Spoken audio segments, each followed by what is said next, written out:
Today at the National Press Club, Minister for Communications and Sport, Anika Wells.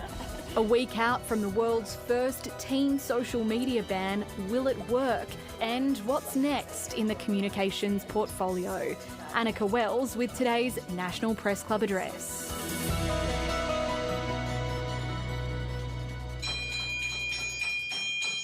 Hello and welcome to the National Press Club, today's Westpac address. My name's Tom Connell, I'm the club's president and also a host at Sky News Australia. Our guest today, Anika Wells, the Minister for Communications and also Minister for Sport. It comes on the cusp of the government's world-first ban on social media for under-16s. World-first means you can boast about being first, but also that you have to go first. And other countries have expressed interest in doing something similar, but are happy for Australia to be perhaps the guinea pig, if I may explain it that way. The government even saying it's not entirely sure at times how this will unfold and that it won't be perfect legislation. The glass half full outcome would be a generation of children breaking free from mobile phone addiction, perhaps sales of push bikes and yo-yos surging as teens rediscover the great outdoors, and the darker side of social media, a distant memory. The glass half empty outcome, perhaps a surge in sales of VPNs as teens and perhaps parents sidestep the ban and any unintended consequences that could follow. Minister, welcome back to the Press Club, of course, not your first address. Ladies and gentlemen, please welcome the Minister, Anika Wells.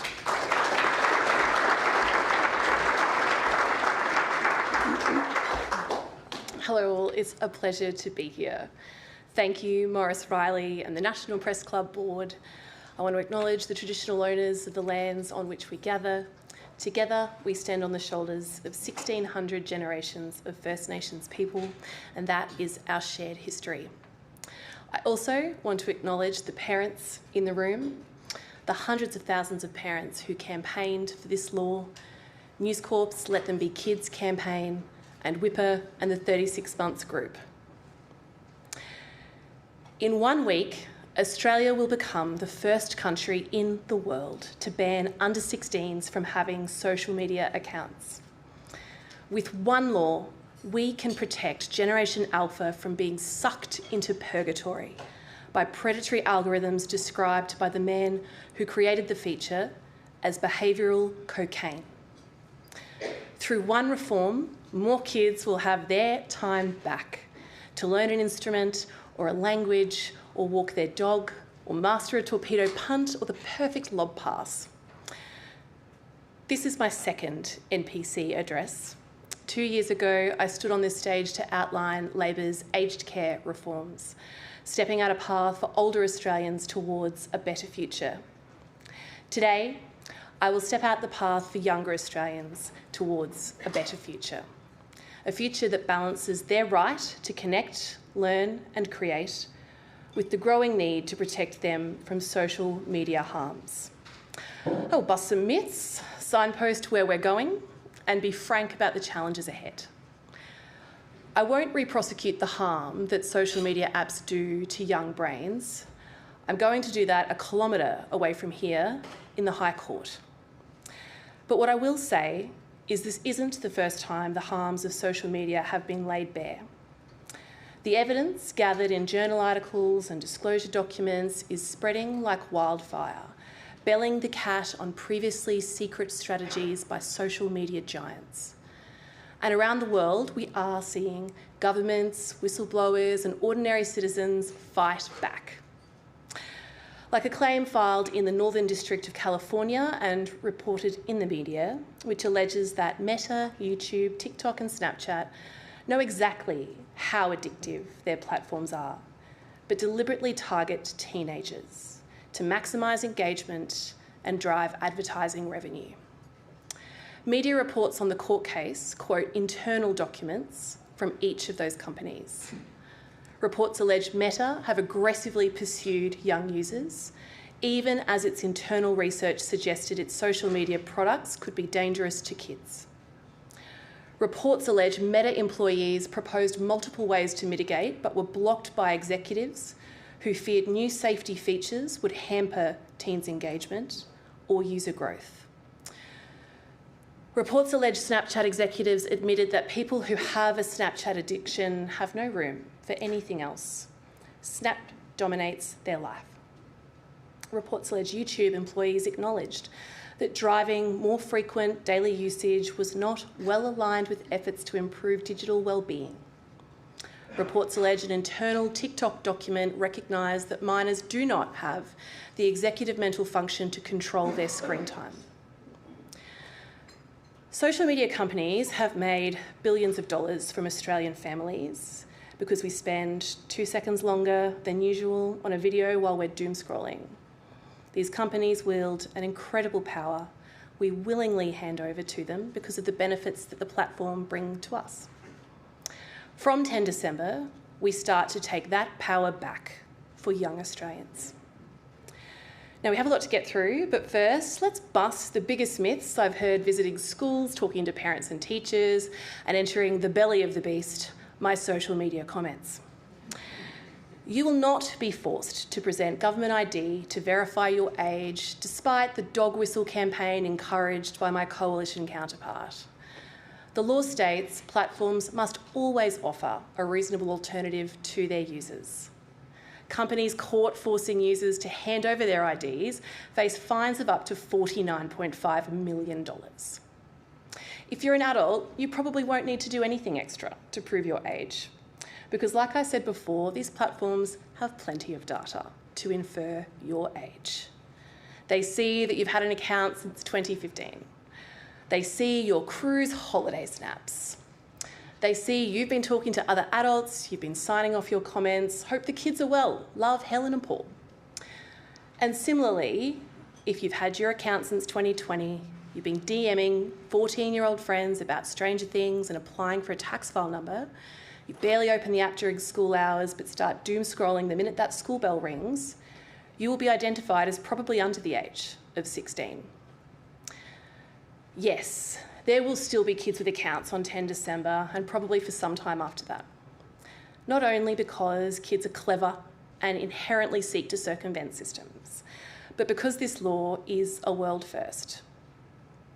However, if a child has a social media account on 10 December, then that platform is breaking the law. With almost 86% of Australian children aged between 8 and 15 on social media, it will take time for age assurance sieves to filter out the existing accounts and to stop new accounts from being created. Most parents, carers and teachers that I talk to do not expect perfection. But what they do say to me is, thank you for trying and do not back down. Increasing the minimum age to have a social media account is not a cure, but it is a treatment plan. And this is not set and forget. We can't be static in dynamic environments because the tech sure isn't. eSafety will watch and respond to migratory patterns. And if LinkedIn becomes a secret online meeting place for under 16s, I will not hesitate to act. And eSafety will be conducting an evidence-based evaluation of the impacts of the law, good and bad, intended and unintended, to inform the government's 2-year statutory review. I understand that losing access to social media is going to be very hard for some under 16s, especially because these apps have been deliberately designed with addictive features. The co-creator of the infinite scroll feature, Asa Raskin, described his design as behavioural cocaine. Teenage addiction was not a bug, it was a design feature. And on 10 December, there are going to be withdrawal symptoms. Teenagers will be upset, some will fight to get back on, some will manage to find their way around the tech and keep their accounts. But I truly believe the short-term discomfort will be worth the long-term benefits. If you or someone you worry about feels disconnected, stressed or overwhelmed, there is strength in reaching out. Please go to esafety.gov.au where you will find helpful resources developed in consultation with youth mental health organisations, as well as links to websites, counselling hotlines and online chats. The first social media platform was a humble little service called 6 Degrees. Launched in 1997 as an online twist on the 6 degrees of separation, it was designed purely for connection, closer to ancestry.com than Snapchat. It wasn't until MySpace launched in 2003 that social media became social. By 2007, MySpace had more than 100 million monthly users. Depending on your age, you might recall when MySpace surged in popularity through its controversial feature, Top 8 Friends. It's easy to pretend that the savagery of socials is new, but even 18 years ago, MySpace was tearing friendships apart through the culture of comparison as Australians agonised over who to include or exclude in their top 8 friends. Way back in 2007, before a single hashtag was used online, Caitlin Flanagan wrote in The Atlantic about the dangers of MySpace, noting in the future it may be unheard of for a teenage girl from a loving family to disappear into her room every night for 2 hours of unsupervised e-chatting and instant messaging and MySpacing. Now, it has taken a while, but in 1 week, that future begins. And I use the word begins with purpose. Across Australia today, curious children went to school, they took away a lesson from a teacher they admired, they felt a sense of achievement with a grade they got back, they kicked the winning goal at soccer at lunch, they made a new friend on the buddy bench. Tonight, children around Australia will go home and that curiosity will be used against them. The algorithm will attack them so deftly and so subtly it resembles an embrace. Their interactions will be unsupervised and weaponised because their parents can't watch them 24/7. From the lockers to the living room, from the port racks to the pillow. We know many kids don't tell their parents about seeing harmful content on social media, often because they're worried their parents will overreact and maybe deny access. Sometimes they don't even recognise what is happening to them is harmful. As whistleblower Sarah Wynne Williams said in her testimony before the US Senate, social media platforms target teenagers with ads based on their emotional state. Ms. Wynne Williams said if a teenage girl uploaded a selfie and then deleted it, advertisers would see that as a good time to sell her a beauty product or a weight loss product because the act of deleting that selfie indicated she may not be feeling great about her appearance. That is predatory behaviour, and we must act. We must act for Rob Evans and his daughter Liv. 3 years ago, Liv was struggling. 15 years old and vulnerable, Liv had a diagnosed eating disorder and began searching for low-calorie recipes on social media platforms, the ones captured in these laws. But Liv didn't realise that these platforms' internal drive is executed through aggressive, divisive content that prompts longer screen time. Liv found reels with women providing advice on how to exist on 200 calories a day. She found coded hashtags directing her to harmful content. The algorithm latched on and never let go. Those platforms grasped Liv's vulnerable 15-year-old hand and guided her down a dark neurological path towards anorexic content. Liv's dad, Rob, found screenshots of this content on his daughter's phone. He tried to convince her these videos were created for engagement, that the advice was dangerous. Rob Evans is here with us today. Liv is not. So when I say this is too important not to have a crack, I say it thinking of Rob, and I say it thinking of Liv. I recently received an email from a 13-year-old girl from Queensland who said, I understand the whole mental health thing, but you guys don't understand what it's like to be young. And all we know is social media. And when I read that, I thought to myself, that's the problem. When Gen X and millennials were growing up, we had a computer in the family room, we had a TV in the lounge room, and we had a landline in the kitchen. And when we got a bit older, we got a flip phone, but every text cost credit, and we only got $30 credit a month, so we had to use it sparingly. And if we were having a fight with a friend at school, or if we were dealing with a bully, we left it at the school gate. Some of us spent our pocket money buying the latest edition of Dolly or Girlfriend magazine to look at the latest fashion and beauty trends and maybe get tips about how to talk to the boy that you liked. Yes, those images were photoshopped. Yes, they set unrealistic expectations, but those magazines were monthly. Compare this to Gen Alpha. Since they got their first smartphone and their first social media account, they have been connected to the dopamine drip.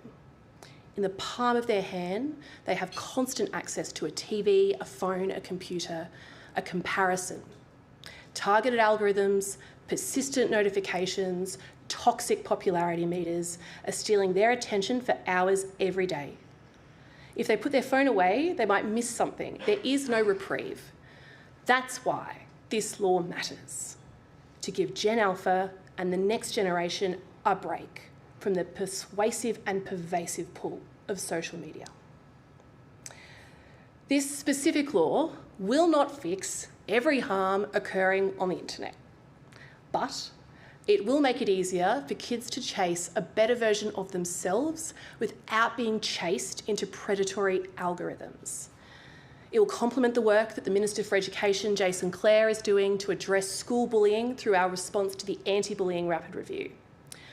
We are also committed to a digital duty of care. A digital duty of care will create a proactive system and put the responsibility on services to prevent harm from occurring in the first place. eSafety is also implementing industry codes under the Online Safety Act that will uplift safety standards of online services, such as search engines, to prevent children accessing high-impact content like pornography, suicide, or eating disorder material. And we are committed to restricting online notified tools to create explicit deepfakes. One child in every classroom in Australia has been the victim of deepfake abuse, while notified victim reports to eSafety from people under 18 have doubled in the past 18 months. Deepfakes are destroying the self-esteem of Australian girls, because while the image might be fake, the abuse is real. Emma Mason, who spoke with extraordinary power at the United Nations Leaders Summit, had to battle this cowardly assault on her own daughter. Emma's daughter, Tilly, had a fake naked photo shared by school kids on the bus. And between 3:10 and 6 p.m, Emma estimates almost 3,000 kids had seen this fake naked photo. And that night, Tilly attempted to take her own life. Emma is with us today. Tilly is not. So, the question you're all desperate to know, who is getting slapped with the first $50 million fine on 10 December? The bureaucrats in this room will back me up here. Regulation rarely acts fast, and certainly not that fast. Information gathering and enforcement powers lay with the eSafety Commission. But what you can expect on 11 December is that eSafety will send notices to the 10 platforms we have named in our dynamic list. These notices will seek evidence, including how many underage accounts they had on 9 December before the law started and on 11 December after the law started. Those platforms will have time to reply before the next round of information requests are sent out, asking for updated numbers every month for 6 months.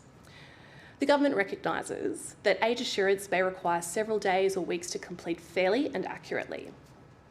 However, if eSafety identifies systemic breaches of the law, the platforms will face fines of up to $49.5 million. Regulation and cultural change take time, take patience.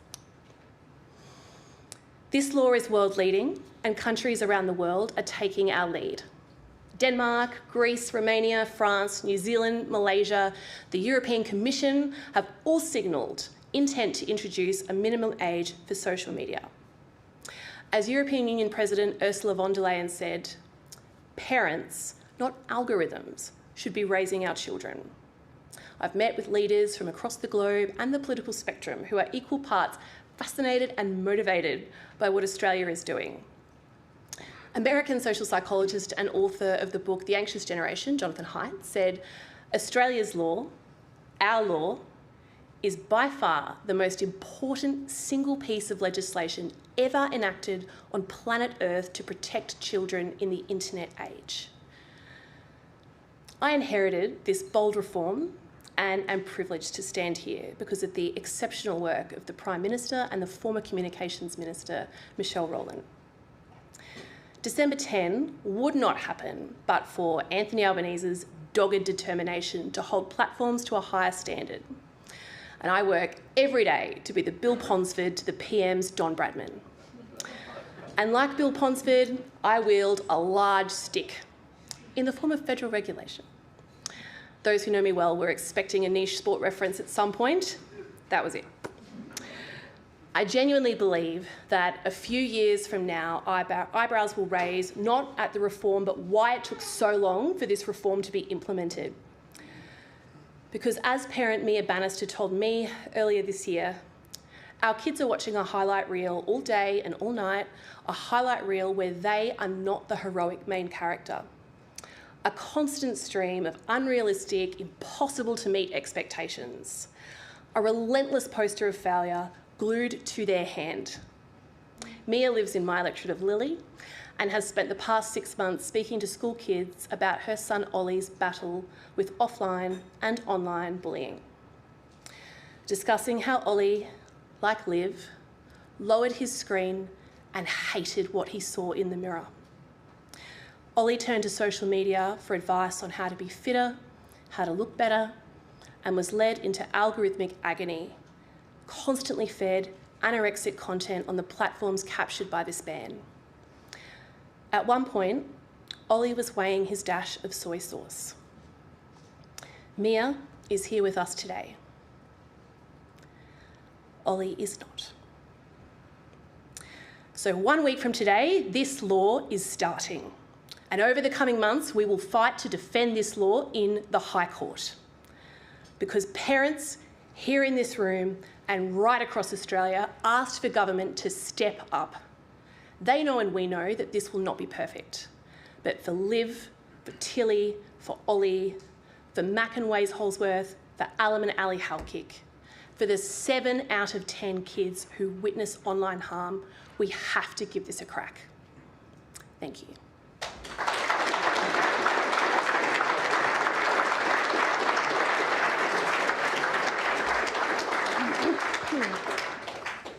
Thank you, Minister. So you've mentioned the vulnerability, obviously, of teens accessing these social media platforms as a primary reason not to. 16-year-olds and 17-year-olds are still pretty vulnerable. Do you have a watching brief as to whether you'd increase the age? Most things, if there's a limitation in Australia, you can't do them until you're 18. Yeah.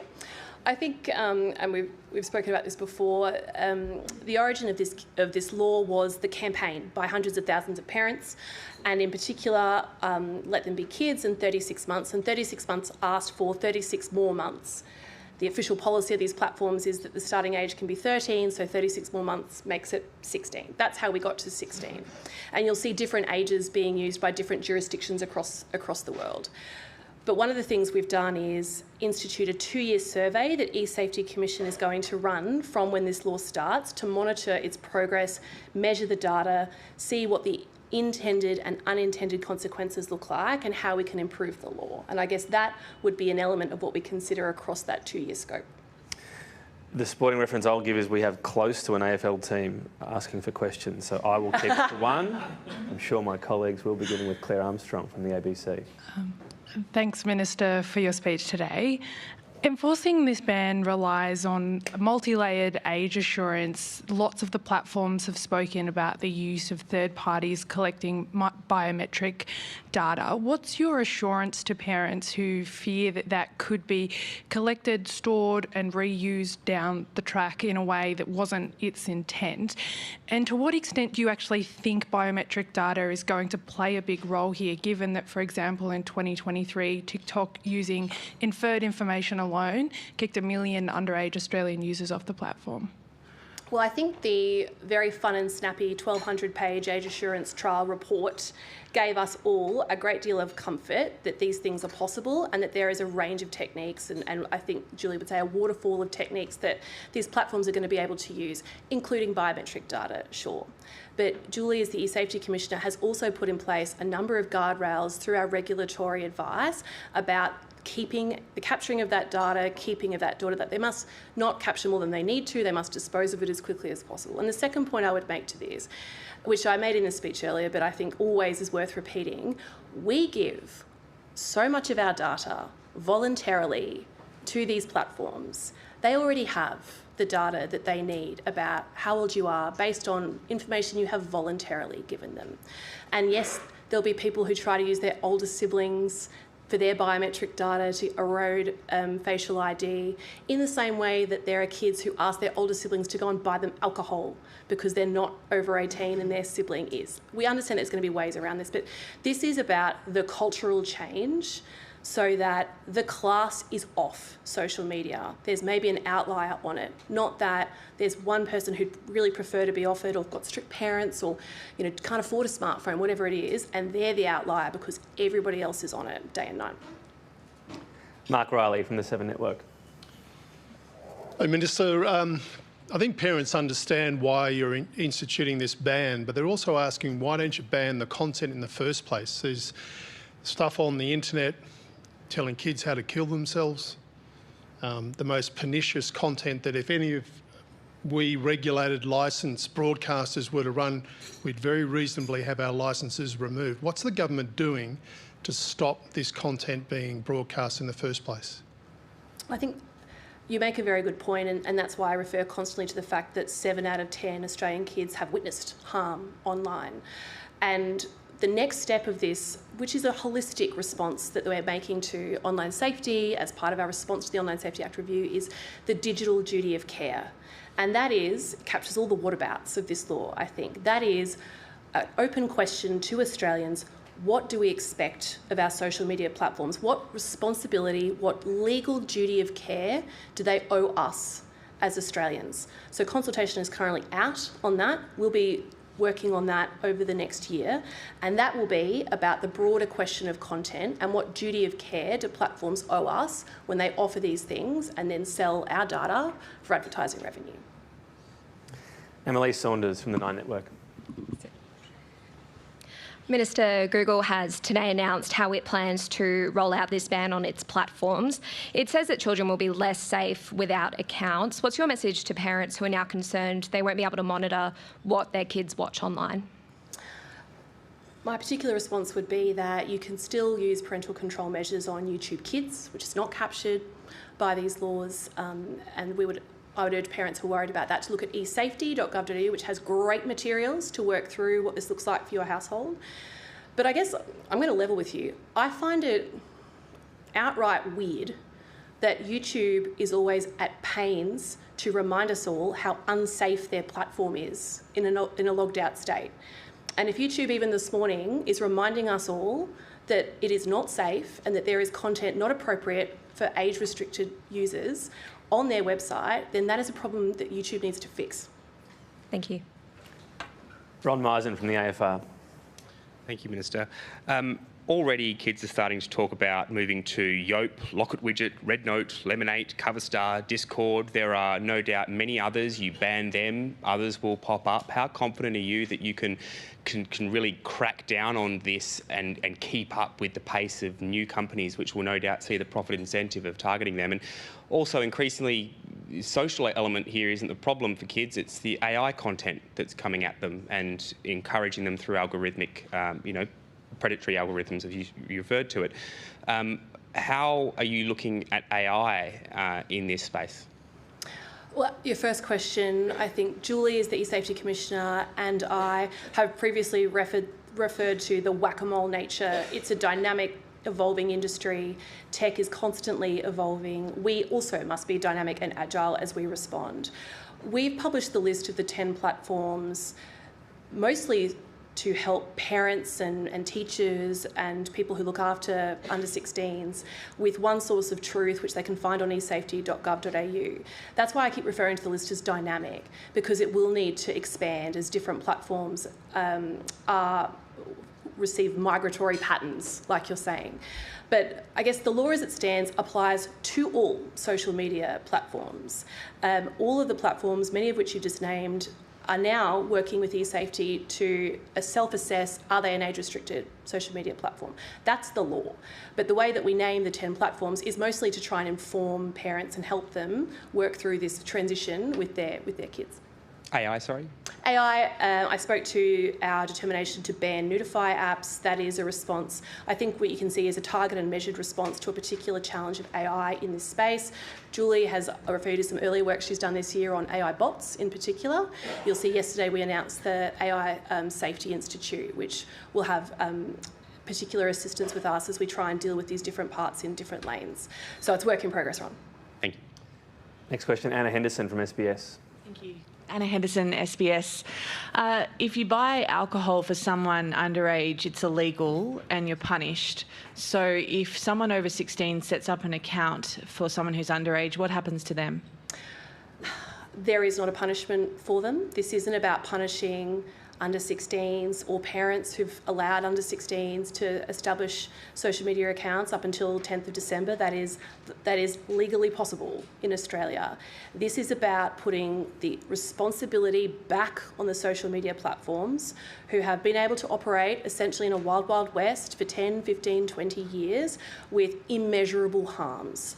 The thing is, they're now measurable. We now have so much data and evidence about what is happening to our kids online that we feel we must act. Would you consider it if there is a proliferation of these accounts being set up by people over 16? We are focused on systemic breaches of the platforms, and that's why I outlined in my speech today exactly what that's going to look like from 9 December through. Like I said, this law isn't set and forget. We're always going to look at ways to improve it.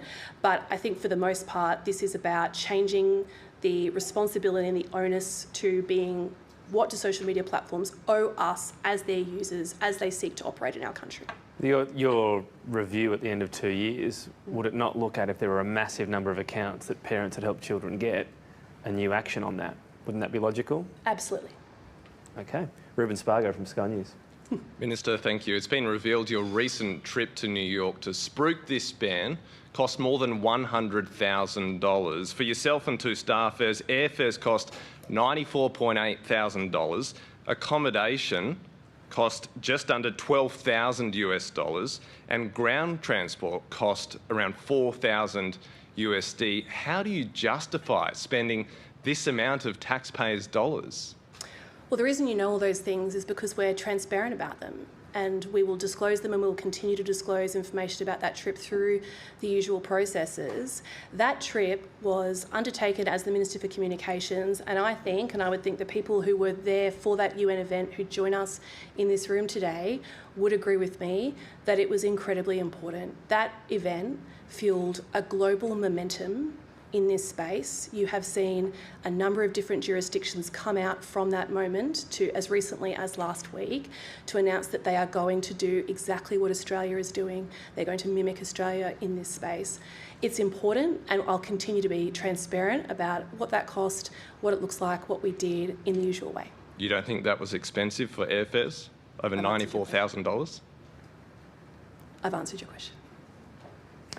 Alan Ransley from News Corp. Thanks, Minister. Some of the methods kids are talking about online of how they're going to circumvent this includes involving their parents, for example, helping them using parents' emails, using parents' faces for age verification, putting owned by parents in their TikTok bios, for example. What's your message to parents who are willing to help their children circumvent these laws?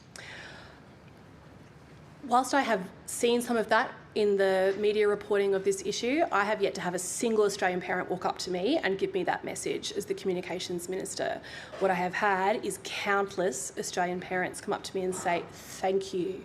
I have been completely helpless in this space. We are just at a loss of what to do with this in our house. It is a fight every single night. I am a perfectly competent human being in my professional life, and I'm at a loss on this issue. So what we are doing with this is giving those parents another weapon in the arsenal in this fight.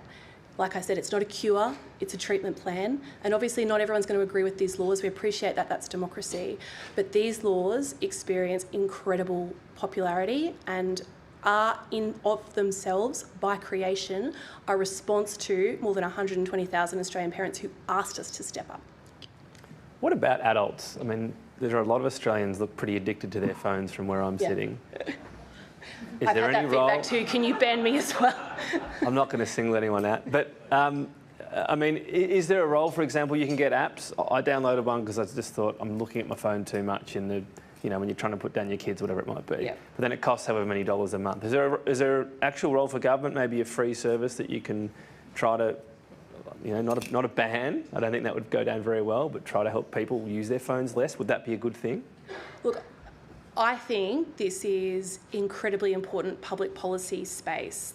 Part of the challenge of it is that it's ineffable, it's fast moving, you know, things that Julie and I are fighting today, look, you know, there may be 3 or 4 new challenges by the end of the month. But where we're going, I think we've set out clearly, is the digital duty of care. That's our big parcel of work for 2026. And I think what's been useful in the past couple of weeks in particular, as households have prepared for this law that's coming, is it's sparked a really useful national discourse around this space. And I would hope that everybody who's coming up with ideas, suggestions about how this might look or how this might be improved or be more expansive to provide better public policy will make contributions and submissions to the digital duty of care consultation, so that we have a really great snapshot of what Australians expect social media platforms to care for us, what a digital duty of care should look like. Next question, Natassia Chrysanthus from the SMH and the Age. Thanks, Minister. Just to follow up on Ruben's question and on transparency, could you explain perhaps why those flights cost upward of $34,000, for example, were they first-class flights? And given the government's kind of sensitivity to cost of living issues, do you think it passes the pub test? No, they weren't first-class flights. We will disclose further through the usual IPIA processes that haven't rolled out yet. The reason you have this information now is because it was a question on notice that we've provided ahead of the Senate estimates process. All absolutely usual, and we'll continue to comply with all of the usual rules. I would refer you back to the fact that this is about one of the most important public policy challenges of our time. The event that Emma spoke at, the event that Let Them Be Kids in 36 months, hosted alongside the Prime Minister and I, was attended by multiple world leaders, the President of the EU, and as we heard on the day, as we've heard since, really helped contribute to the global momentum in this space. Thanks. Was it a last-minute fare? Is that why it was so expensive? Was it a last-minute decision to go? Look, it's a matter of public record that I delayed my departure because of the Optus outages, so I wouldn't be able to give you a definitive answer, Tom, but like I said, we'll continue to be completely transparent about this. Jack Quayle from The Australian. Thank you very much, Tom, and thank you very much, Minister, for your address. I want to ask you about another area of your portfolio, which is regulation of gambling. I wanted to ask about the efficacy of existing government schemes that you've introduced to reduce gambling harm. BetStop, government research last week showed that only 1 in 3 punters knew that the scheme even existed. We've had research today from E61 Institute today as well, showing that the credit card ban is having the least impact on Australia's most aggressive punters. I guess my question to you is, are you concerned about the efficacy of these existing schemes, and are your efforts to date really up to scratch? I think this is another area of public policy in my patch that requires a holistic response and that is also whack-a-mole in its nature. Whenever we make a measure here, there's going to be a response over here. As you have heard me say before, the Albanese government has made the most significant reforms to tackle online wagering harms in the Federation. Some of those measures are the ones that you're talking about. One of the nice things when I get asked about this by journalists by yourself is that I get to talk about BetStop and the fact that more than 50,000 registrations have now occurred, and the data coming back from those people who've registered is significant increases to their mental health, significant improvements to their quality of life. That's what they're reporting. Yes, we would love more people to sign up to it. Thank you for the opportunity to talk about it and to encourage people watching on today to know that they can register for BetStop if they are struggling with online wagering harm. Matthew Franklin from Capital Brief. Thanks, Tom. Hi, Minister. Hi, Matthew. Hey. I also want to ask about the gambling ad stuff. I know that if you talk to media companies, you talk to sporting codes, a lot of them say, were you to make greater limits on gambling ads, this would be a big blow to their revenue, cost a lot of jobs. You're the Minister for Communications. Do you actually believe that were these companies not being able to, on gambling ads, they would not be able to find commensurate revenue in other sectors? And do you actually believe that with all the changes in the state of the Australian media, were you to make greater limitations on gambling ads, lots of journalists, including people in this room, would lose their job. Well, I think you've identified one of the elements that's at play when we try to settle what we do next. And you would have seen as recently as last week in the Parliament, the government committed to further measures in this space. But there's no silver bullet, or we would have pulled the trigger already.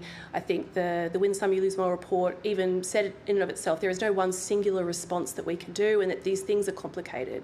I've said that before. I'm not going to repeat it again. But yes, I mean, in this space there is a global trend where advertising revenue has moved hugely and swiftly to platforms, and that has had impact in other parts of the public policy ecosystem that rely on advertising, and that is an element that I am working through with the sporting companies, with the broadcasters. Keep meeting with them, I will continue to do it. So this is an issue about keeping people in work? Absolutely not, that's not what I'm saying, but that's my answer. Next question, Dana Daniel from the Canberra Times. Hello, Jane. Thank you, Minister. I also have a media-related question about the news media bargaining incentive the government's consulting on, led by the Assistant Treasurer. The incentive aims to spark commercial deals between social media companies and publishers. As the Communications Minister, will you be seeking to ensure that the smaller regional publishers are not left at a competitive disadvantage and sort of left with the scraps when hundreds of millions of dollars are channelled towards the big media companies, and when the government's divvying up any funds raised by those platforms that do have to pay the incentive, the levy, will you be looking to use that to boost rural and regional publishers? I think speaking in the broad, yes, we are always concerned with the future of news media in this country, and it also furthers on what Matthew's question about where is the revenue coming from, where will it be going, is it sustainable when we need a thriving fourth estate, and particularly we need it in our rural and regional areas, we need it for ethno-culturally diverse communities. I announced $64 million towards journalistic cadetships a couple of Fridays ago to particularly address rural and regional areas and multicultural groups that rely upon news media. So yes, the answer to your question is yes, it's always on my mind as the Communications Minister. Where are we going in this space? What does this space look like in 10 years' time? What is a stopgap measure versus what is structurally required to make sure that everybody's here and thriving, and that we have the fourth estate that we need in 10 years' time? I'd also point you to the news map, millions, hundreds of millions, tens of millions, the news map money that we put particularly towards that cause. Jason Koutsoukis from the Saturday paper. Minister, thanks very much for your speech. Back onto the social media ban, what are the key criteria that you'll be looking at to tell you whether or not this law is actually working? It's funny you say that because, as you've heard me emphasise today, this is about cultural change. So I've been thinking about what other cultural changes did we have in this country, what did it look like? So when seatbelts were made compulsory, when tobacco advertising was ruled out, it's surprisingly hard to find measured data around cultural change. But it's been something that we've been looking at, and that's one of the reasons why Julie and I have put in place the 2-year survey to actually measure and work out how to demonstrate to Australians the value in what's happening. But some of which was in my speech today, I would point to you specifically on, which is we're asking social media platforms for the numbers on the 9th of December, for the numbers on the 11th of December, and for every month for the first 6 months to make sure that it's trending down. Will that be published? Yes. Grace Crivellaro from AAP. Thank you, Minister. Just leading on from Dana's question, under the news bargaining incentive, digital platforms will face financial penalties for failing to negotiate commercial deals. But what about AI platforms that scrape Australian news content? If those platforms are subject to the same penalties, how does the government plan to prosecute those platforms that aren't necessarily Australian and are in another jurisdiction? Look, those are issues that we have identified. We've identified the scale of the problem, I guess, and the Assistant Treasurer and I are working through what that looks like. We're sort of in early stages at the moment because, as you know, News Media Bargaining Code is out for consultation. So we're waiting for submissions to come back in. I think they're due end of the month. And so once we get those back in, we'll continue to look at what that response needs to be. Josh Butler from The Guardian. Hi, Minister. Thanks for your speech. I also wanted to go to gambling advertising, please. We're 2 years on from Peter Murphy's report, which called for a gambling advertising ban. People in the industry are expecting some news on this issue in coming months, I think. But I wanted to get into sort of your thinking on the issue, the sort of framework of how this is coming together. Is your starting point that there will be major restrictions on gambling advertising, or is that in itself still a live question? What will it look like? Will there be compensation for, say, media outlets or sporting codes that might lose sponsorship or advertising revenue from such a change? And when do you expect that this long-awaited reform would actually be realised? Good try, Josh. Thank you for the questions that I've heard from you several times in the months running up to now. I am not going to prosecute this through the media. I am not going to provide a running commentary on my progress in this space through the public sphere. I didn't think that that was a particularly helpful way that it went around last term of Parliament. We're trying to do things differently this term. Just because I'm not giving you monologues by way of update week by week or whenever I'm asked doesn't mean that I am not focused on this, doesn't mean that I'm not working on this, doesn't mean that I don't consider this to be a policy imperative. And again, I'd steer you to the fact that just last week the government said there will be further measures. Would you imagine it would be major restrictions on gambling advertising though? It's not a trick question. There was a very major report that's had, and I know that you had obviously a relationship with Peter Murphy, and it's not a slight. There is major public support for this sort of issue. I think it's not unreasonable to ask where your starting point on this would be. It's not unreasonable to ask, and I imagine that you and others will continue to ask, but it's also not unreasonable to say there will be further measures. Do you agree with the premise that Australians have largely formed a view along those lines on this? I certainly agree with the premise that online wagering harm is a spiralling problem that was particularly worsened by COVID, and that we have to find a way to work through how we deal with it. There's a lot of different recommendations in a huge variety of different public policy spaces. I am working through the ones that as Minister for Communications and Sport are for me to try and resolve. Caitlin Rintoul from the West Australian. Thanks for your address today, Minister. You've spoken about the digital duty of care being the next big parcel for 2026, but this is something that was flagged last term. Despite that, in estimates yesterday, we heard that there has been no direct consultation around digital duty of care. Why has it taken so long to get this up? And are you satisfied with that rollout? And in an ideal world, would you have liked the digital duty of care to run concurrently with the ban? I don't think that's right. I just don't think that's flat out right. Whether or not it was set in estimates, I accept that might have been what's set in estimates, but I don't think it's right. And consultation for a digital duty of care is open right now. So we are working through it right now. My question is around, it was flagged last term. Why has it taken until the last few weeks for digital duty of care consultation to start? I don't accept the premise. These are big public policy questions. We are currently 1 week out of the world-leading social media minimum age restrictions that are part and parcel of the same public policy space.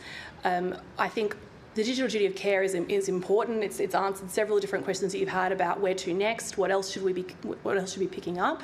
But I would think, and I know Julie's there on your table as well, we're working as hard as fast as we can. The wheels of government don't turn as quickly as we'd like, but we have been making big gains in this space. And the fact that digital duty of care is open for consultation right now is a good thing. And I look forward to seeing you all again seeing you all again here next year to talk about where we're going after that. Thank you. David Allen from Innovation Oz. Thank you for your address, Minister.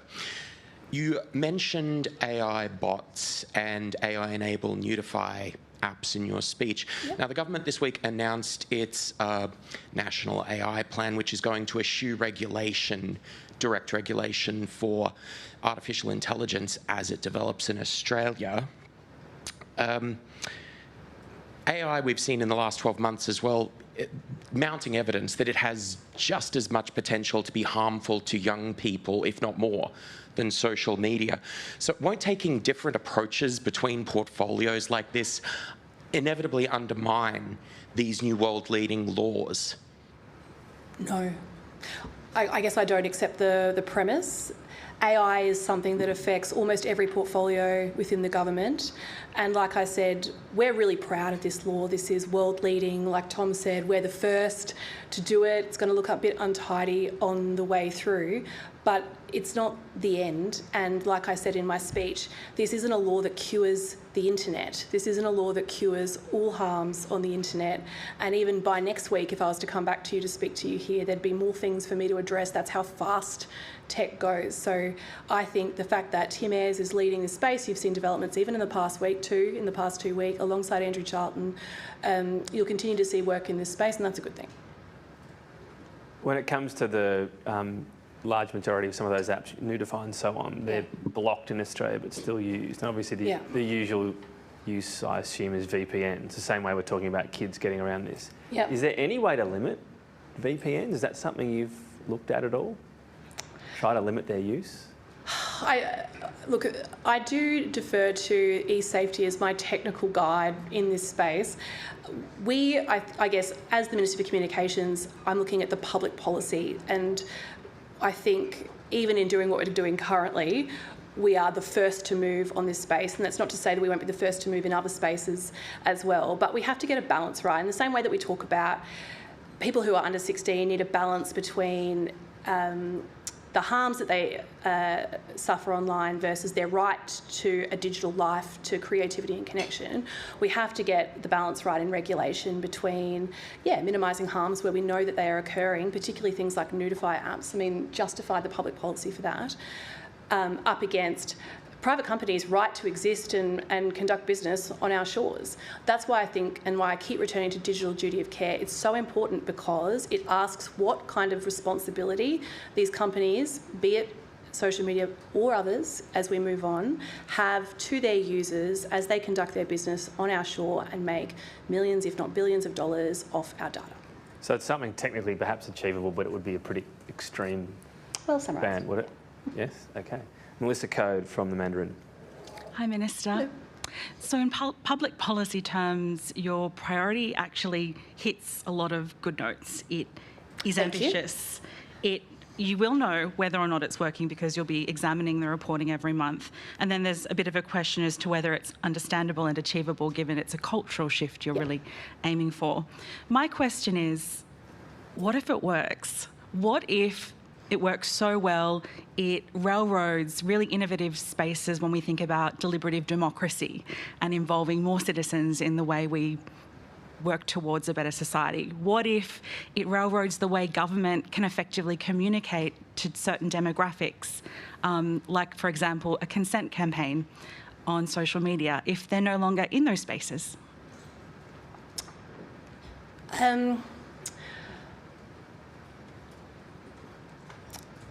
Really not sure how to answer that question. I think, in essence, are you talking about the implied right to freedom of political communication? Is that sort of at the heart of your question? I'm kind of or talking about... can you give me a specific example of where this would be a bad outcome? You know, as the government, where people hang out, where their attention is commanded, and social media is a primary place for that. So many government departments spend a lot of money every year on advertising important public messaging through social media. Are we losing, as government, our capacity to communicate with this group if they're not there? Okay, I get you. I guess two things. One,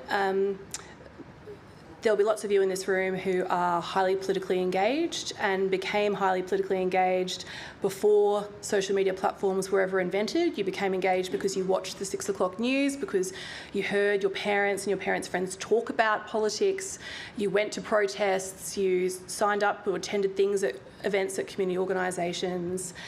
That is the nature of politics in Australia. That all continues, whether or not under 16s can have a social media account.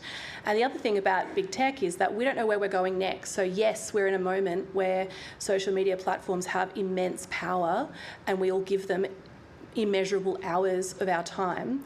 But like I said in my speech, there was a time where that was MySpace. We don't know in a year or two's time what that will be. So we're trying to guide this on principles for good policy and, as Julie would say, on the features and functions.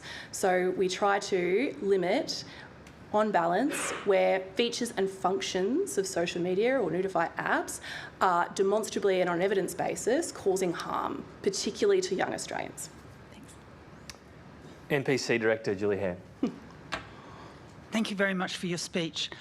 You listed quite a long list of the number of countries which you say will mimic Australia, or at least watching very closely, and indicated they will follow. The United States was missing from that list. Do you anticipate retaliatory action from the Trump White House, especially given how close his ties are to big tech in Silicon Valley? Individual states within the United States have moved in this space, and a couple of the cases I talked about in my speech today were the Northern Californian district, where the Governor of California has tried to do even bigger moves in this space. I met with the Governor of Utah probably 4 or 6 weeks ago. Many of you would have come to know him through the Charlie Kirk saga. You would have seen him on television trying to lead his state. He has tried to do what we are doing, and he has been tied up in the courts. So I think that's why I talk about this isn't just bipartisan, although my coalition counterpart does her best. It's non-partisan. It's really non-partisan. It's one of the great issues of our time, and people from all parts of the political spectrum are trying to act in this space, and I will work with anybody who is trying to work and to stop harm online for kids in this space. But the Trump White House is very reactive to things that it sees as against its agenda. Look, we had a very successful visit to the United States only recently. The Prime Minister met with President Trump for hours and hours. You haven't seen any reporting about it. I think we are and we stand firm in what we're doing here. Okay, thank you. He likes a bit of late night TV, Donald Trump. What would you say to him if he's watching right now and worried about revenue maybe for the companies? I would switch hats and congratulate him on becoming the president of the LA 2028 Organising Committee. Quite unusual for the president of a country to take that role. And as the vice president of Brisbane 2032, I'd love to work with him on the Olympic and Paralympic Games and all of the prep that's required in the run-up. Sounds like a neat pivot. Next question is Elvie from the Epoch Times. Hi, it's not easy to be the last on the list. She just asked the question I was about to ask. So I have another one. Has the government considered the potential impact on the influencer market that is now valued at almost $889 million? You know, yes. I mean, yes, we have done an extensive consultation about this, and through the 12-month period, we've also continued to work with, and particularly I commend Julie on her leadership out of eSafety, the range of consultation that they have done with different groups who will be impacted by the law, and that's why I'm being really honest and accountable about the fact that we will have a 2-year survey run so that we all have a really good snapshot of how this has worked, how it hasn't worked, what the intended consequences were, what the unintended consequences were, so that we can improve the law if we need to. Also, you mentioned about that 2-year reporting that you're going to do, and if you can give me more specifics, like what specific indicators such as reductions in online harm, cyberbullying, grooming attempts, what all will you measure in this regular reporting that you're I'm conscious of time. I have a good answer for you, and I think we'll send it to you after this. But that stuff is all available through eSafety. Thank you. Not quite last, that's David's. Yeah, I was like, hang on. Swooped in. Thanks, Tom. Not easy to be last, not easy to be on the reserves bench either. But, Minister, can I just pick up something you did say a little earlier? The wheels of government don't turn as quickly as we'd like. Just tying together some of the questions you've had this afternoon. On social media, clearly, you're taking on this world-leading reform against very powerful vested interests in the social media giants. You've stuck to this timeline a week away from the age limit coming into force. Yet on gambling advertising, it is 2 years since that Murphy review. You've been very reluctant this afternoon to even give us, lay the groundwork for where your thinking is on this now.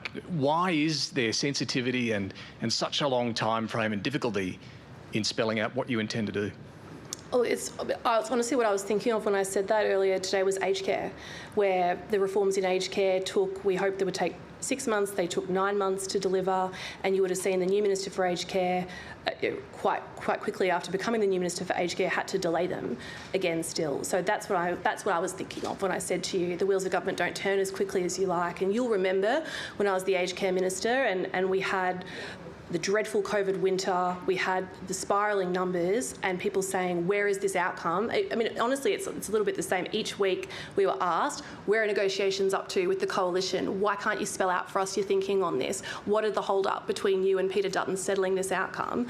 And I didn't elaborate. And that got us a huge structural bipartisan reform. And that's why I'm sort of using that method again with this. That's all I was trying to say. So we'll get a stronger outcome if you don't tell us where you intend to land. That's not what I'm saying. That's not what I'm saying. I'm saying that this, as I'm speaking to when I work through this, that is the experience I'm drawing upon, the fact that every single day that I couldn't get that reform landed, I had someone who was contacting my office saying, I can't find my mum a bed.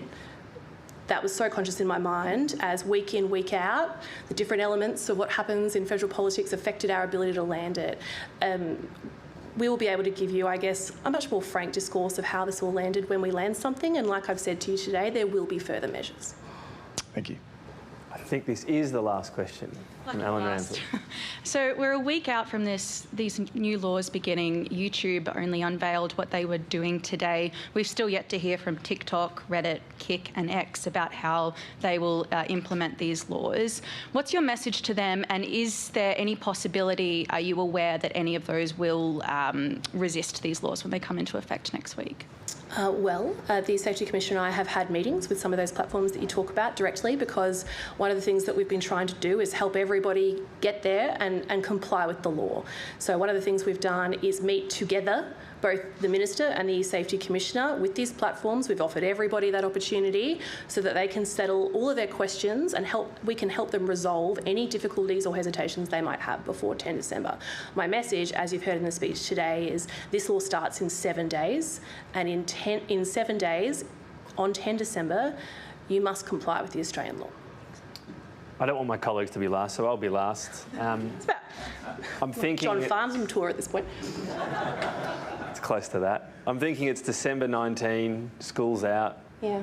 Day 9 or 10 of the ban, and parents are getting browbeaten, just let me on. What would you say to a parent thinking, my kid's 15, they're pretty savvy, all their kids are on it, what's the harm?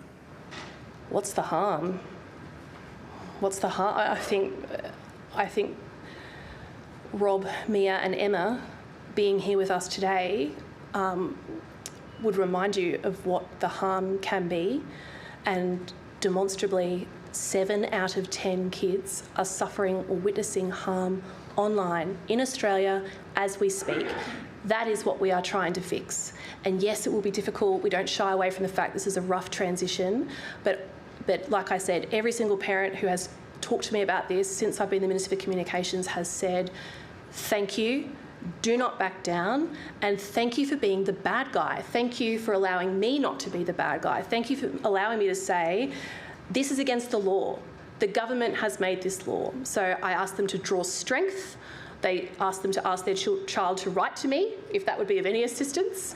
I do video messages to transmit this message, whatever it takes. But I do not for a second think that this isn't worth doing. Just not via Facebook Messenger, I guess. Messenger Kids is okay. My Messenger Kids CEO, is okay. Morris, has told me 3 or 4 times to make sure you step carefully. I'm not sure if our insurance is Thank you, Morris. something, so be careful. But ladies and gentlemen, thank you, please Morris. thank the Minister.